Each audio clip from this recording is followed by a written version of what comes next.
to or back to my channel. As promised, today I'm going to be doing a hair 101 video where I'm going to be talking you through the basics of bleaching hair, dyeing hair, why some dyes last longer than others, how permanent box dye works versus how direct dye works, all that kind of stuff. So I'm just going to be sort of talking you through the basics, so if you don't already have a basic understanding of how dyeing your hair and bleaching your hair works, this is the video for you. Obviously, all of this stuff is Googleable. I am not a professional. I have never been to any kind of school that is dedicated to hair dyeing, hair cutting, anything like that. I've never been to beauty school, anything like that. So obviously, if I do say something wrong, which I have fact checked the stuff that I'm going to tell you, so based on my knowledge, this is all correct. But obviously, if some of this happens to be wrong, please feel free to just like correct me in the comments. But this is just in case you didn't really want to do your own research or you don't even know what to Google really. It's all just sort of in one place in this video. So that is basically what's happening. Yeah, so basically, major disclaimer, this is my own knowledge. I've not been taught professionally, so please don't crucify me if I get anything wrong. So for this first section, we're going to be going through the difference between box dyes and direct dyes, because they are very, very different, and a lot of people I've encountered didn't really know the difference, so I'm going to be explaining that first, considering this is sort of step one of what you need to know. So firstly, we're going to talk about a box dye. Now, a box dye is different to a direct dye because it has developers in it. Now, depending on what box dye you use, it will have varying levels of strength, but essentially the developer is what makes it damaging and the developer is what changes your hair. Obviously, there are two different types of box dyes. So there are permanent box dyes and semi-permanent box dyes. Semi-permanent box dye will obviously last less time than a permanent one. And this is because a semi-permanent box dye will penetrate your hair, but it won't bond with your hair. And then a permanent box dye will bond with your hair, therefore it will last a lot longer, and it's also more damaging. So essentially what it does is it will penetrate the hair cuticle and it will stay in there, obviously with varying degrees of permanence. And essentially what the developer is doing is it's lifting your hair a certain amount in order to deposit that colour in your hair cuticle, which is again why it's damaging to your hair. There may be some confusion about the difference between a semi-permanent box dye and a demi-permanent. They are the same thing, but a lot of direct dyes are referred to as semi-permanent. I don't know if it's the same in America, but in the UK, a lot of box dyes are referred to as semi-permanent. Demi-permanent isn't that much of a common term here, I don't believe, but that is essentially the difference. So a demi-permanent means that it is a semi-permanent box dye. It is the less damaging version of a permanent box dye, but a lot of the time in the UK it is referred to as a semi-permanent box dye. But obviously a direct colour is also semi-permanent, but in a completely different way. Most developers in box dyes range between 20 to 40 volume. I believe most of them around the 20 volume area, but obviously you can check on the box if you were curious to know. So depending on the brand, most box dyes last a minimum of like 10 washes, can be up to around 25 washes. It just depends on your hair type, your hair routine, how often you wash it, what you use when you wash it, all of that kind of thing. And to be honest, that's kind of across the board with all hair dyes. It really just depends on you, what you use, and what your hair is like. All of those factors will determine how long that dye lasts for you. But obviously a permanent box dye will last you the longest. Typically, I used to use permanent box dye, it would last me quite a long time.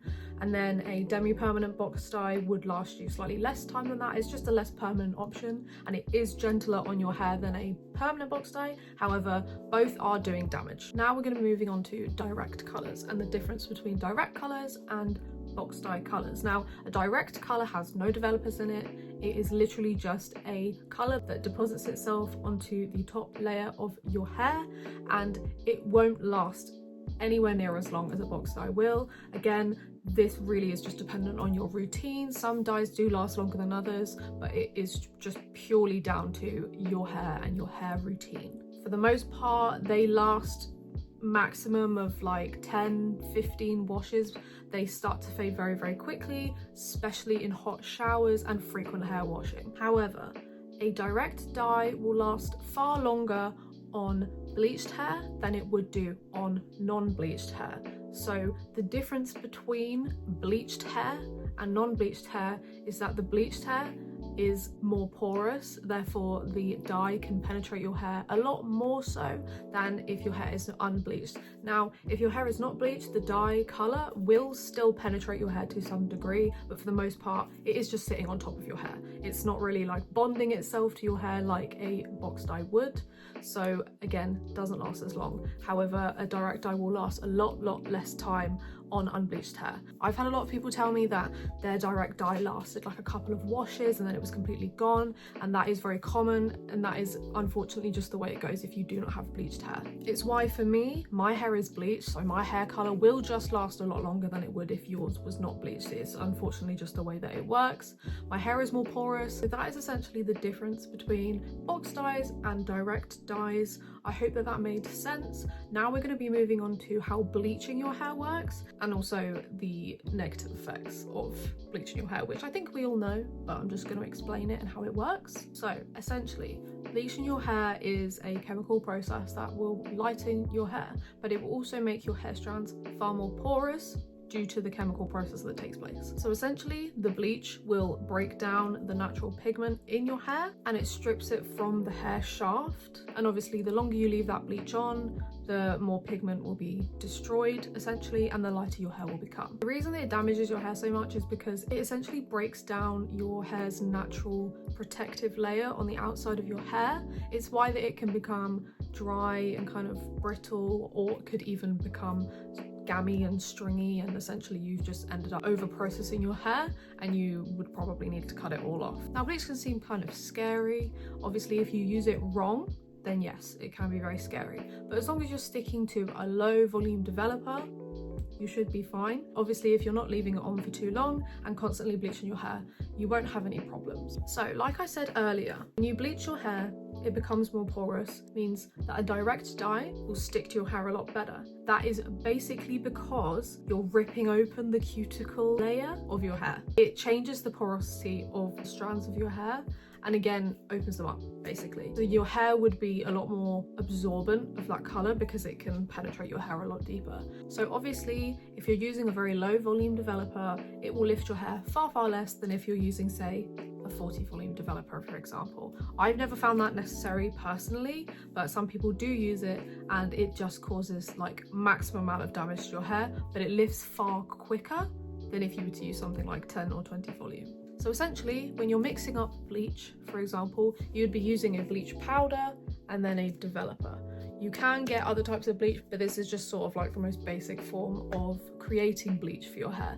So if you were to put in 10 volume, for example, it's not going to lift your hair very much, like very minimal lift.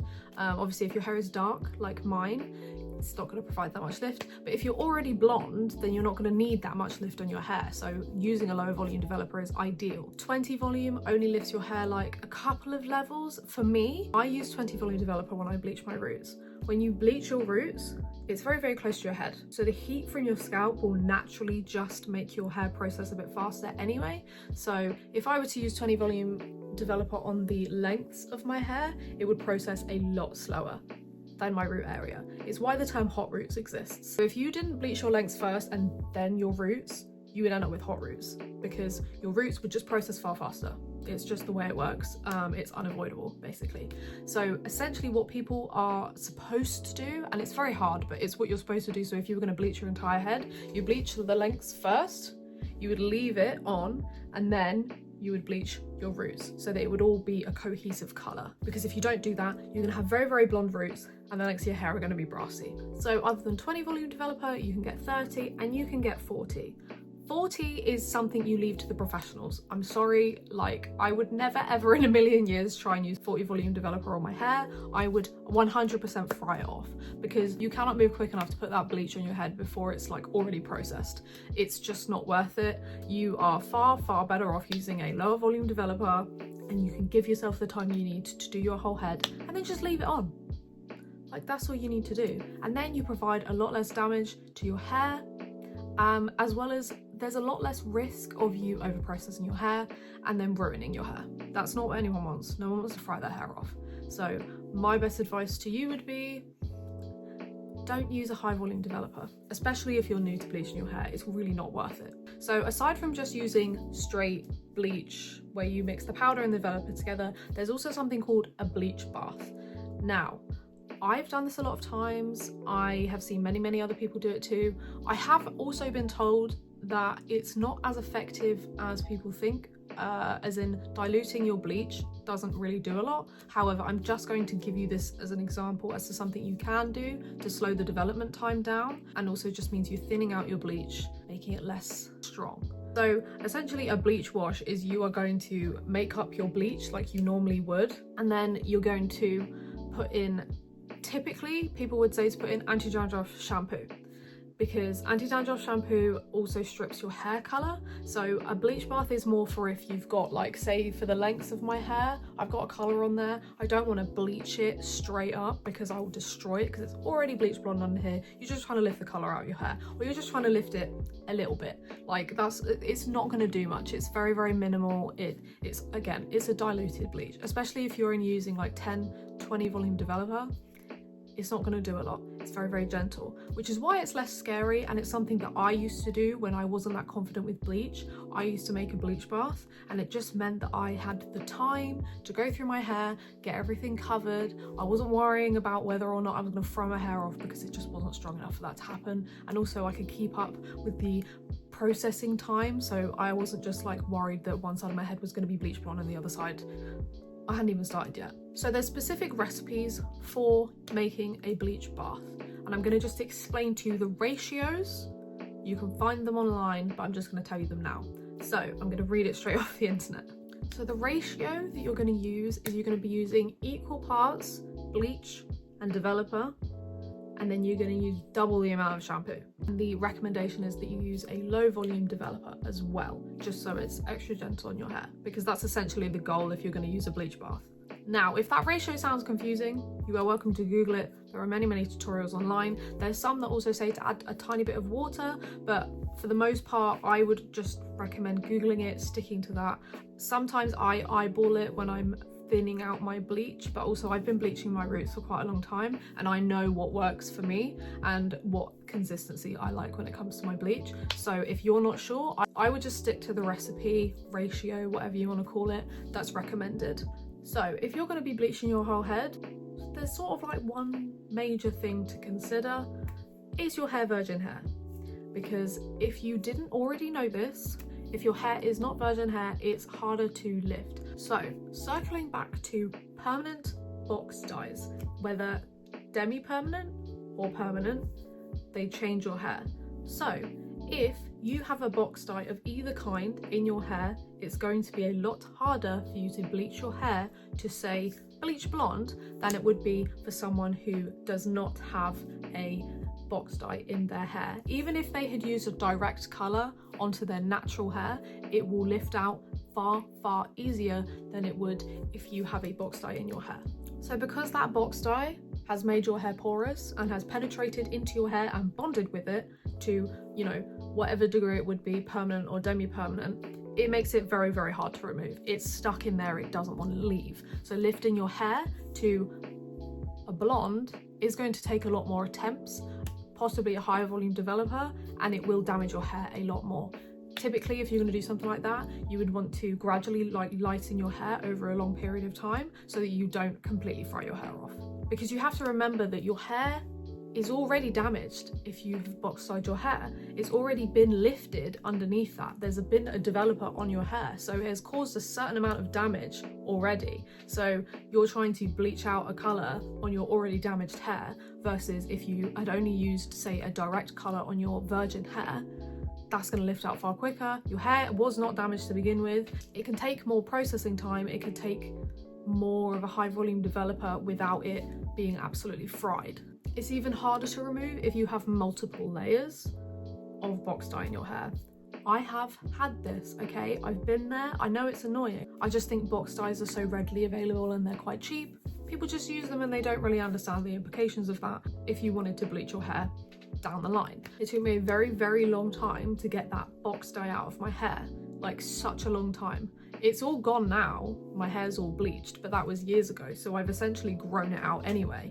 But I couldn't bleach my hair. I tried and it just went orange. we're not surprised by that. But there were many layers of box dye in my hair. Like, I'd been box dyeing my hair for a couple of years, so obviously for me, I'd been using permanent box dye.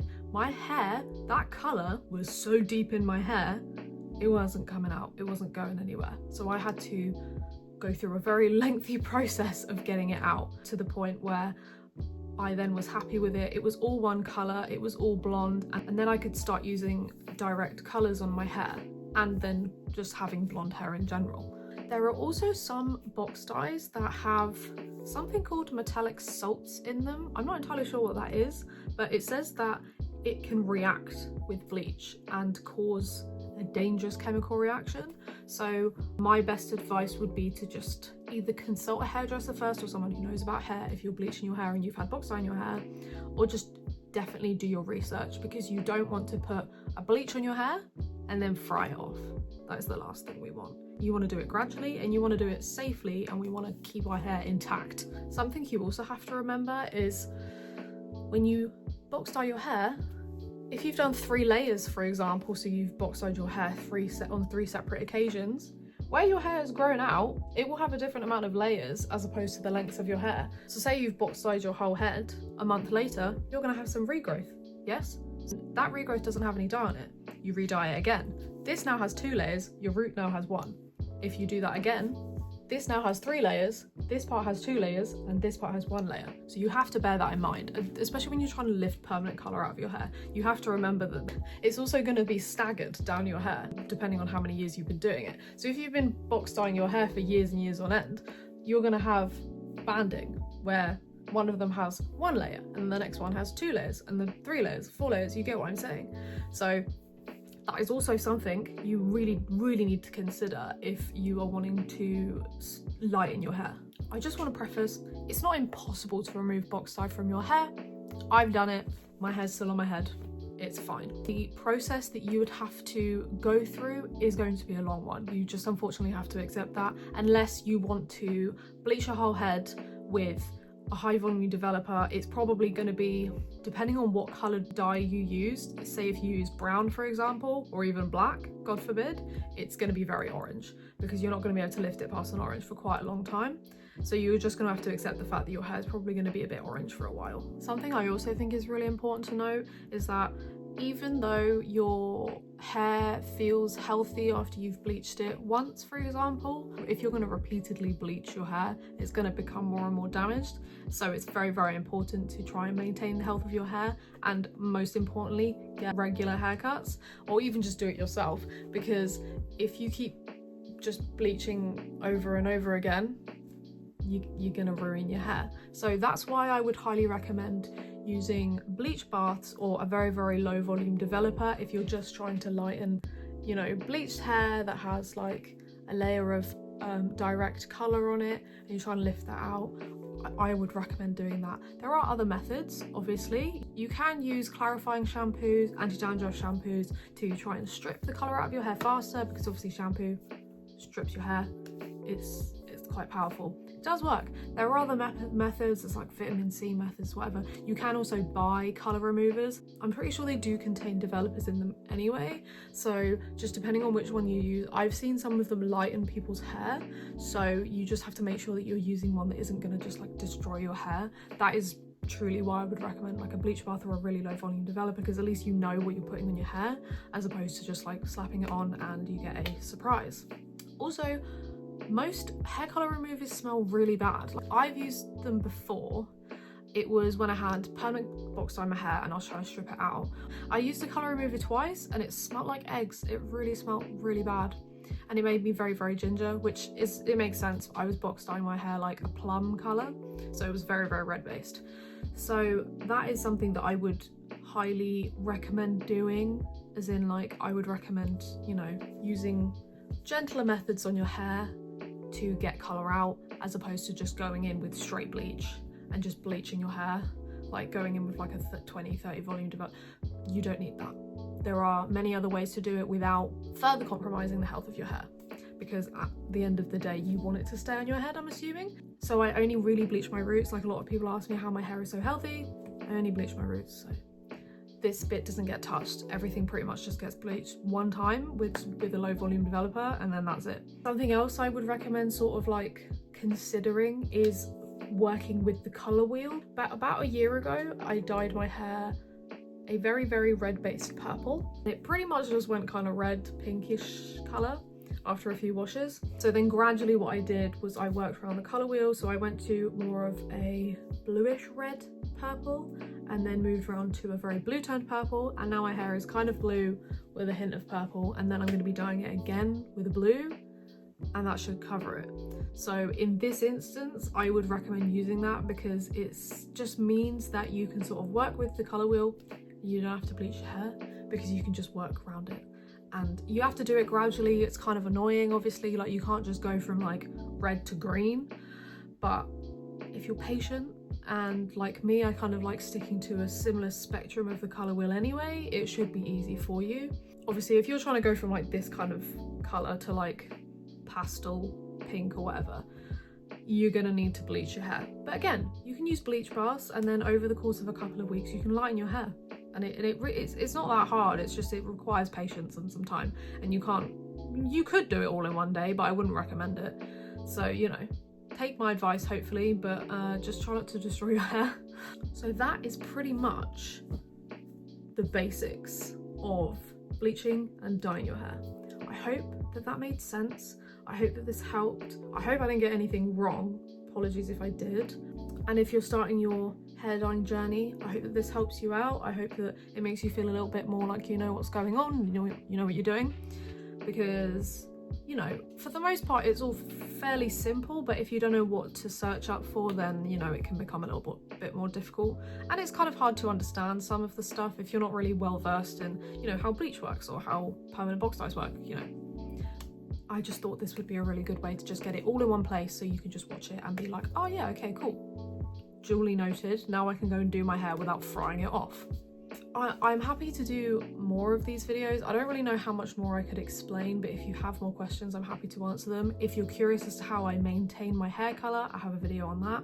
If you're curious as to how I got my hair to this color, I have a video on that. And if you're curious about how I keep my hair healthy and like shiny and nice, I also have a video on that. So you're welcome to go and watch all of those. And ultimately, I just really hope this helped you, and I really hope you enjoyed this video. If you have any more video suggestions, please leave them in the comment section. I am always happy to hear them, and I'm happy to get more video ideas because, you know, they're kind of hard to come up with.